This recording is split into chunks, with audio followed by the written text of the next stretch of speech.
If your mind took instructions from you, would you create anxiety? Just do the simple sadhana, all of you. You can't do any other yoga. This much you can do, isn't it? You will see, half your anxiety will start settling down. Because essentially the conflict is, there are two dimensions within you.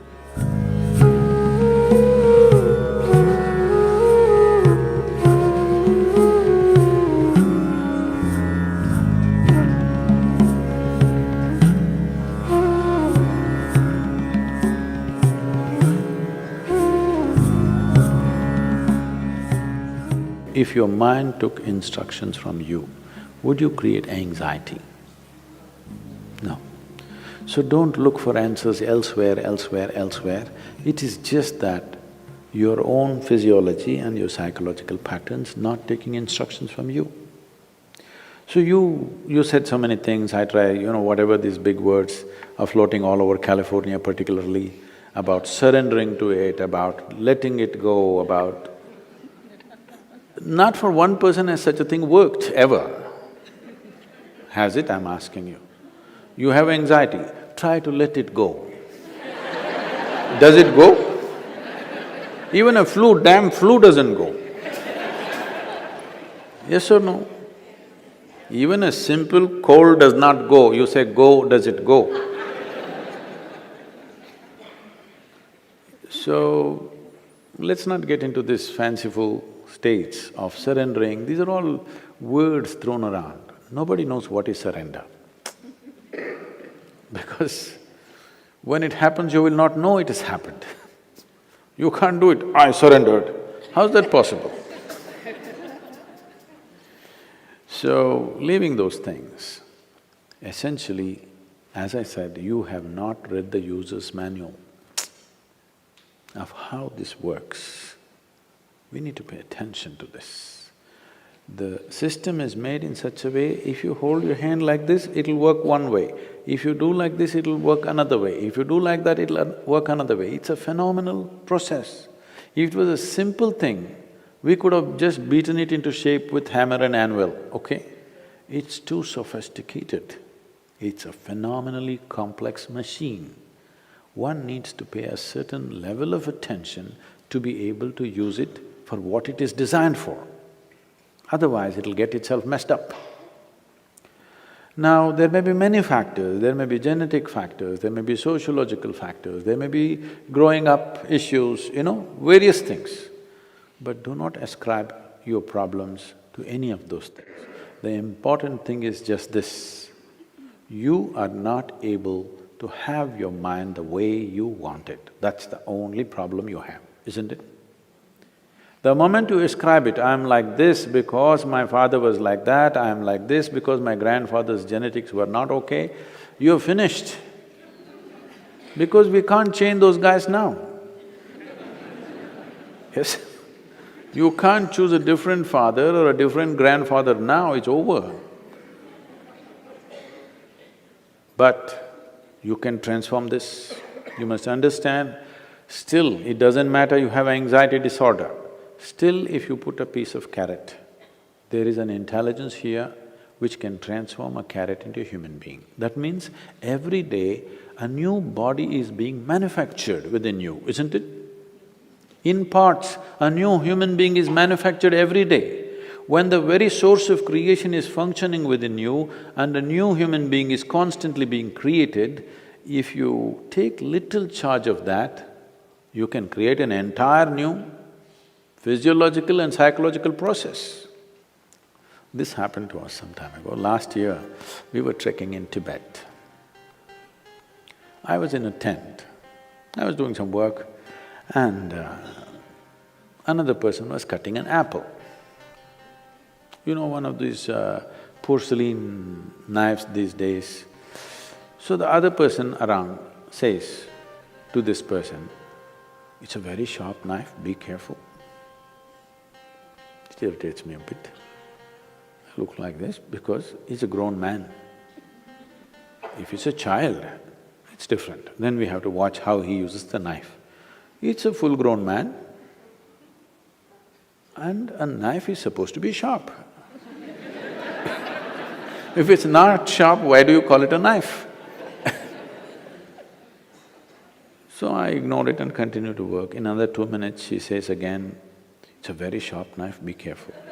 I said, "Come on, he's a full-grown man, leave him alone, he knows how to use this knife. This stupid knife can't he handle?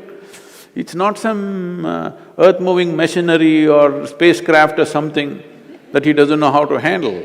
It's a knife." She says, "No, Sadhguru, it's a very sharp knife." All right.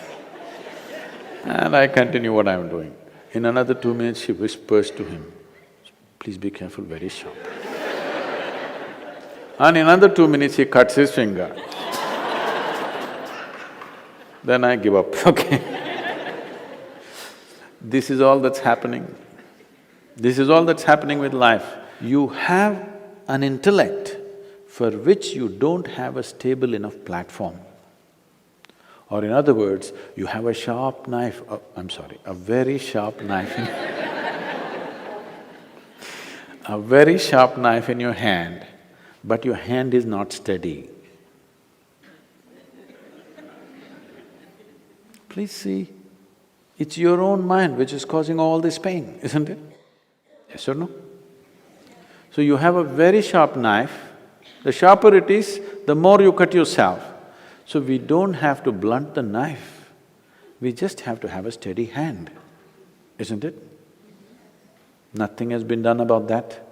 People are trying to blunt the knife with all these sedatives and nonsense. What you take is to blunt the knife. Blunting the knife is not the answer, because if you lower the possibilities of who you are, everything will be okay. If you remove half of your brain, you will be quite peaceful. Because it takes some brain to cause anxiety. If we really remove half of your brain, you will be quite peaceful and you may even be happy, actually. Nothing bothers you. It'll be okay. All right? But that's not what we're looking for. What a human being is looking for is to become limitless in some way. And if this has to happen, you have to create a steady platform. Knife need not be taken away, knife need not be blunted. Only thing is, hand needs to be steadied, isn't it? No process to do that.